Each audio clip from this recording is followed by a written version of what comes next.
Welcome to big TV digital exclusive breaking news చూస్తున్నాము. నల్గొండ జిల్లాలో పరువు హత్య కేసు కలకలం సృష్టించింది. అయితే ఈ కేసులో భార్గవి భర్త కృష్ణ హత్య కేసులో కూడా విస్తుపోయే నిజాలు బయటకు వచ్చాయి.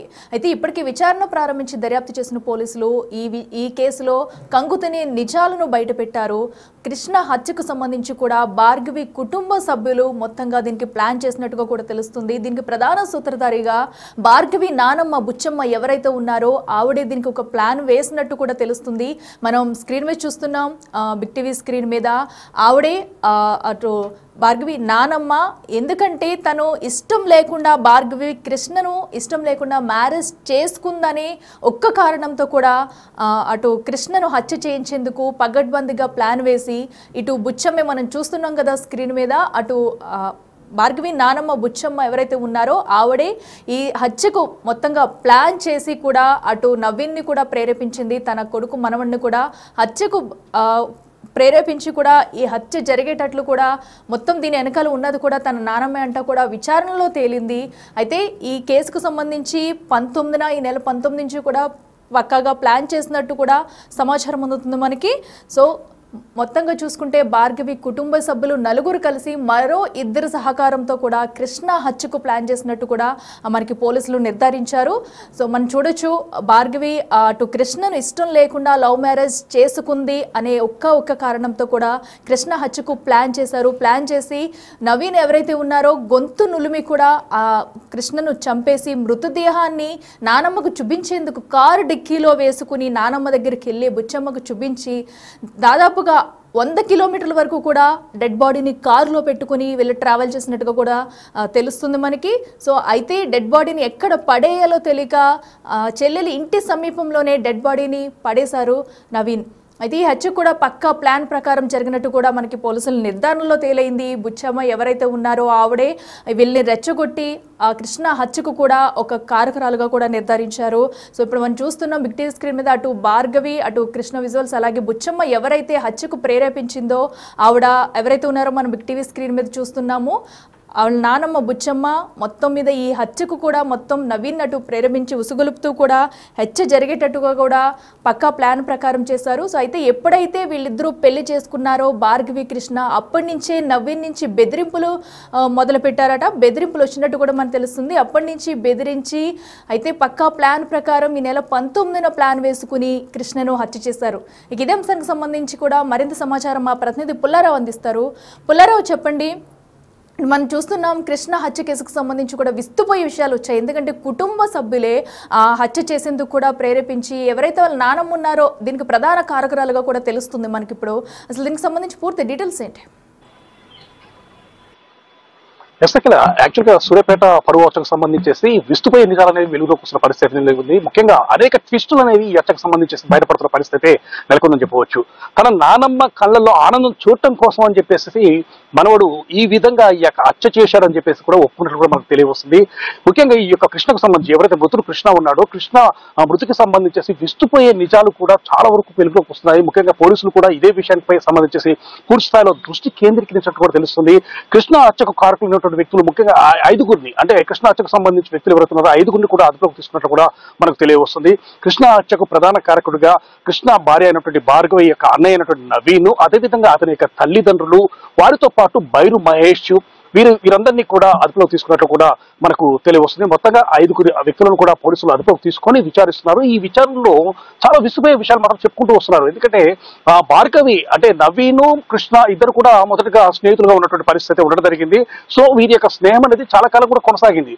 కృష్ణ అదేవిధంగా బైరు మహేష్, నవీన్ వీరు ముగ్గురు కూడా స్నేహితులుగా ఉన్న పరిస్థితుల్లో కొంతకాలం క్రితము అంటే 307 కేసు నిమిత్తము భార్గవి అన్నైనటువంటి నవీను అదేవిధంగా అతని యొక్క తండ్రి అంటే తండ్రి అయినటువంటి సైదులు ఇద్దరు కూడా 307 కేసు కింద జైలుకు వెళ్ళిన పరిస్థితి ఉంది. ఈ సమయంలో కృష్ణ వారింటికి తరచుగా వెళుతూ ఉన్న క్రమంలోనే ఆ సమయంలోనే నవీన్ చెల్లెలైనటువంటి భార్గవిని కృష్ణ లవ్ చేయడం జరిగింది. ఇద్దరు కూడా పరస్పరం ప్రేమించుకున్న తర్వాత ఇద్దరు కూడా 5 నెలల క్రితం వివాహం చేసుకున్న పరిస్థితి ఉంది. సో ఎప్పుడైతే జైలు నుంచి నవీన్ గాని అదేవిధంగా అతని తండ్రి సైదులు గాని విడుదలై వచ్చిన తర్వాత వీరి యొక్క ప్రేమ వివాహం తెలుసుకొని కృష్ణపై మాత్రం కక్ష పెంచుకున్నట్లుగా తెలుస్తుంది. ఇదే సమయంలో ఆ యొక్క నవీన్ నానమ్మ అంటే సైదుల తల్లి వీరు ఈ యొక్క ప్రేమ వివాహం అనేది నచ్చలేదు. ఎందుకంటే ఖచ్చితంగా ఈ విధంగా తన కులంకు సంబంధించిన వ్యక్తిని కాకుండా వేరే కులం పర్సన్ ని తన మనవరాలు పెళ్లి చేసుకుంది కాబట్టి ఆ వ్యక్తిని అంతమొందించాలని చెప్పేసి కూడా నవీన్ తో చెప్పినట్లుగా తెలుస్తుంది. సో ఇదే సమయంలో నవీన్ నాయనమ్మకు కూడా మాట ఇచ్చేసి నాయనమ్మ కళ్ళలో ఆనందం చూడటం కోసం అని చెప్పేసి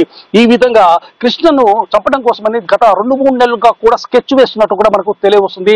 దానిలో భాగంగానే ఇంటి వద్ద ఉన్నటువంటి కృష్ణను తన యొక్క స్నేహితుడు అంటే ఇద్దరికి స్నేహితుడుగా ఉన్నటువంటి బైరు మహేష్ ద్వారా బయటికి రప్పించేసి హత్య చేయాలని చెప్పి దానికి పకడ్బందీగా ఒక ప్రణాళికను రూపొందించుకొని ఆ యొక్క బైరు మహేష్ ద్వారా ఫోన్ చేసేసి కృష్ణను బయటికి రప్పించుకోవడం జరిగింది.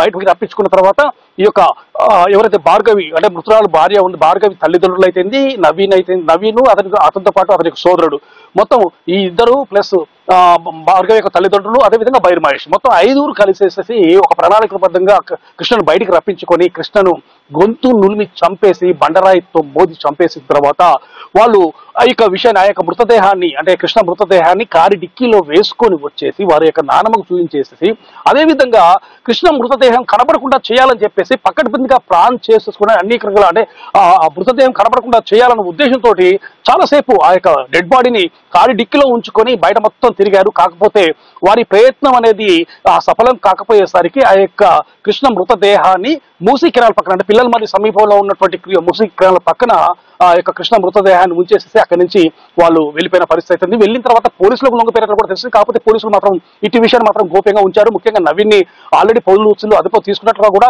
మనం మర్డర్ జరిగిన విషయం రోజే చెప్పడం జరిగింది. కాకపోతే పోలీసులు పూర్తి స్థాయిలో దర్యాప్తు జరగడానికి కోసం అని చెప్పి ఇంకా క్లూస్ దొరుకుతాయన్న ఉద్దేశంతో ఈ విషయాన్ని గోప్యంగా ఉంచినట్లు కూడా తెలుస్తుంది. సో మొత్తంగా చూసినట్లయితే మాత్రం పోలీసుల అదుపులో మాత్రం 5 ఉన్నట్టు తెలుస్తుంది. కృష్ణ మృతికి కారకులైనటువంటి ఈ యొక్క 5 పూర్తి స్థాయిలో విచారించిన తర్వాత ఈ యొక్క విషయాలు మొత్తం బయటకు వస్తున్నాయి. అంటే 2 నెలల క్రితమే కృష్ణను అంతమొందించాలని చెప్పి ప్రణాళికలు రూపొందించుకున్నారు. దాన్ని అమలు పరిచేందుకోసం అని చెప్పి ఈ కృష్ణకు నవీన్కి మరో మిత్రుడైనటువంటి బైరు మహేష్ ద్వారా అతను రప్పించుకొని ఇక మర్డర్ చేసినట్టుగా మనకు తెలియవస్తుంది. సో ఈ జరిగిన తర్వాత కూడా కృష్ణ మృతదేహాన్ని కనబడకుండా చేయడం కోసం మాయం చేయడం కోసం అనేక రకాల ప్రయత్నాలు చేశారు. కాకపోతే ప్రయత్నాలు అనేవి సఫలం కాకపోవడం వల్ల అక్కడ మృతదేహాన్ని ఉంచిపోవడంతో మొత్తం కూడా విషయం అనేది వెలుగులోకి రావడం జరిగింది.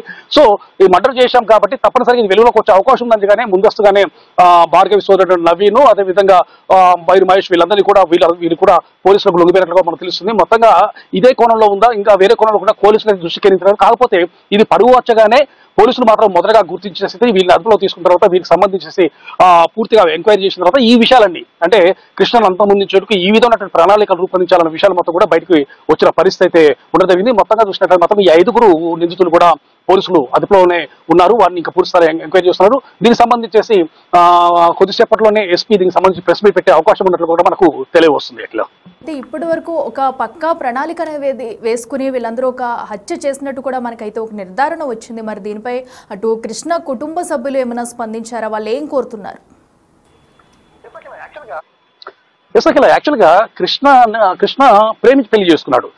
కృష్ణ తన కులంకానికి సంబంధించినటువంటి ఆ యొక్క భార్గవిని వివాహం చేసుకున్న తర్వాత కృష్ణ తల్లిదండ్రులు అంటే కృష్ణ తండ్రి చిన్నతనంలో చనిపోతుంది. తండ్రి ఉన్నాడు, అదేవిధంగా మేనమామ ఉన్నట్ల పరిస్థితి ఉంది. కాకపోతే కృష్ణ మొదటి నుంచి కూడా తన అమ్మమ్మ అంటే మేనమామ తల్లి దగ్గర పెరుగుతున్నట్లుగా మనకు తెలుస్తుంది. సూర్యాపేటలో ఉన్నటువంటి మామిల గడ్డ దగ్గర కృష్ణ అనేది చిన్నతనం నుంచి తన యొక్క బాల్యం గడిచిన పరిస్థితి ఉండడం జరిగింది. చిన్నతనంలోనే సూర్యాపేట చేరుకొని ఇక్కడే ఉంటూ ఇక్కడే చదువుకొని ఈ విధంగా చేస్తున్నాడు. కాకపోతే కృష్ణ మరణించిన తర్వాత కృష్ణ తండ్రి కానీ కృష్ణ సోదరి కానీ అదేవిధంగా కృష్ణ అమ్మమ్మ కానీ వీరందరూ ఒకటే చెప్తున్నారు. ఎందుకంటే తమ యొక్క మనవడు కృష్ణ అమ్మమ్మ చెప్పిన విషయాల ప్రకారం తమ యొక్క మనవడు తాను ప్రేమించిన అమ్మాయిని పెళ్లి చేసుకున్నాడు. పెళ్లి చేసుకున్న తర్వాత ఆ యొక్క అమ్మాయి తల్లిదండ్రులు తమ మనవడిపై కక్ష పెంచుకున్నారు. అతను చంపాలని చెప్పి అనేక రకాల ప్రయత్నాలు చేశారు. అనేక సార్లు కూడా బెదిరింపులకు గురి చేశారు.